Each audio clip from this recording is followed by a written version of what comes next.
नमस्कार विद्यार्थियों। पिछले लेक्चर में हमने विजयनगर साम्राज्य के विषय में चर्चा की थी और इसके अंतर्गत हमने देखा था कि 1336 ईस्वी में विजयनगर के हिंदू साम्राज्य की स्थापना कृष्णा और तुंगभद्रा नदी के आसपास हरिहर और बुक्का नामक दो भाइयों ने की थी, जिनका वंश संगम वंश कहलाया था। आगे क्रमशः सालू, तुलु और अराविडु वंश ने भी आगे चल करके विजयनगर पर शासन किया था।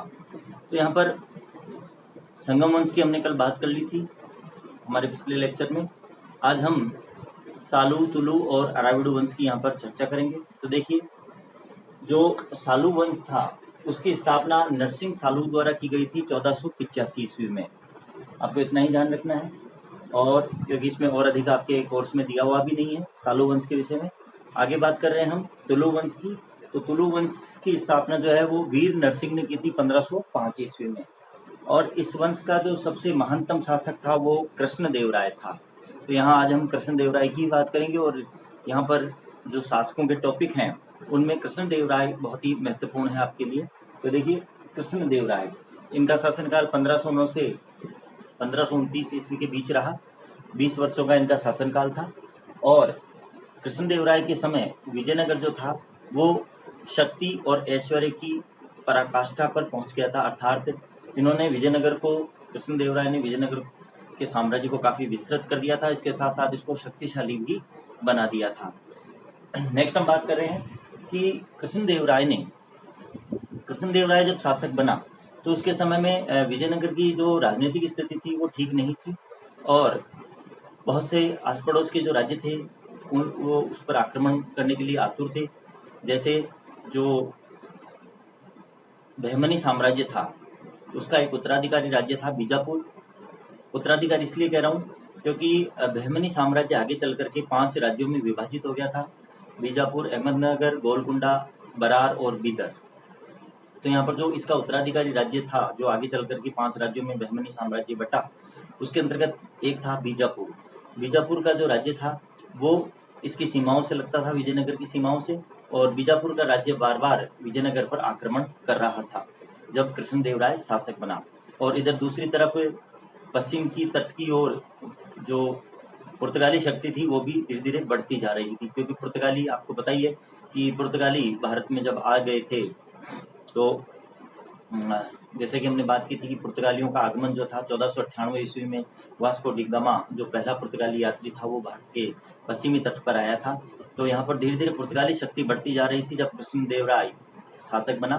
तो इधर पुर्तगाली शक्ति बढ़ती जा रही थी, उधर से बीजापुर के आक्रमण हो रहे थे। ऐसे में कृष्णदेव राय ने इन सभी समस्याओं को अगले 10 वर्षों में ही, अर्थात 1519 तक ही समाप्त कर दिया और अपने राज्य को एक शक्तिशाली राज्य बना दिया था।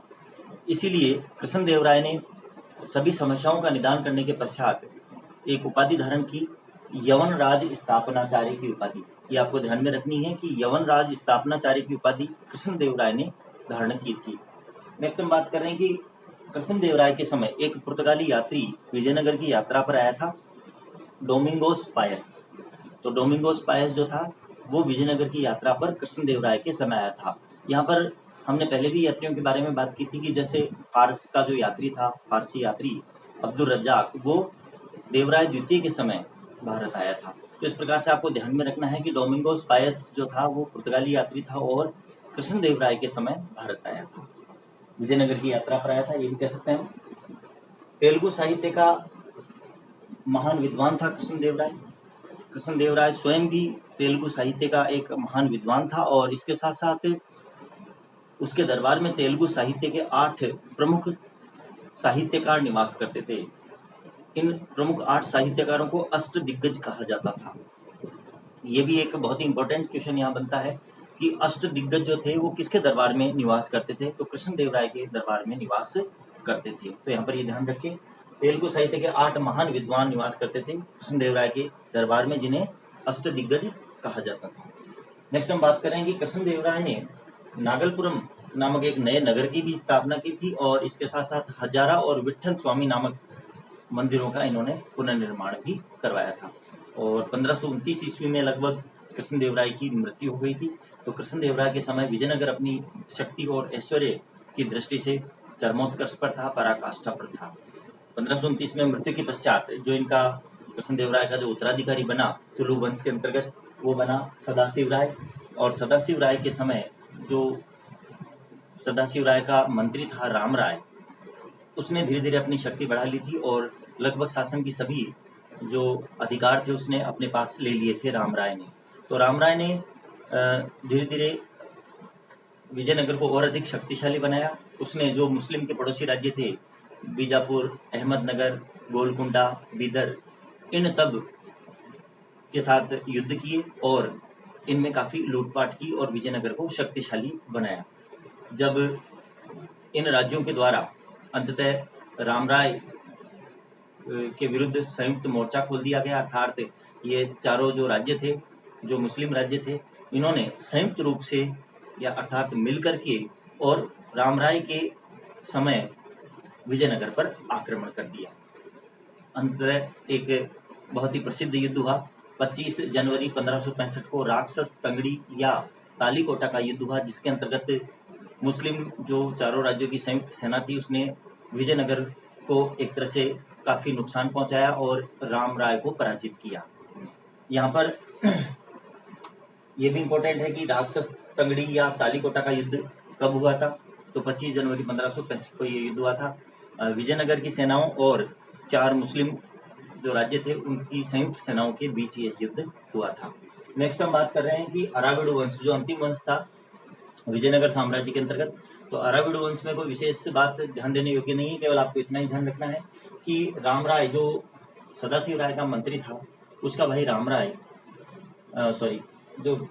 था उसका भाई तिरुमाल बाद में सदाशिव राय का प्रधानमंत्री बना। उसने अंततः सदाशिव राय को गद्दी से हटा करके और स्वयं गद्दी प्राप्त कर ली थी और नए वंश अराविडु वंश की स्थापना की। तो इस प्रकार से अराविडु वंश का जो संस्थापक था वो राम राय का भाई तिरुमाल था। ये वैसे तो ये प्रश्न आपसे पूछ नहीं जाएंगे, तो इतना ही आप थोड़ा ध्यान में रखें। कृष्णदेव राय इसमें थोड़ा इंपॉर्टेंट रहेगा आपके लिए। नेक्स्ट हम बात करेंगे विजयनगर की सांस्कृतिक उपलब्धियों आदि के बारे में, साहित्य आदि के विषय में नेक्स्ट हमारे लेक्चर में। धन्यवाद।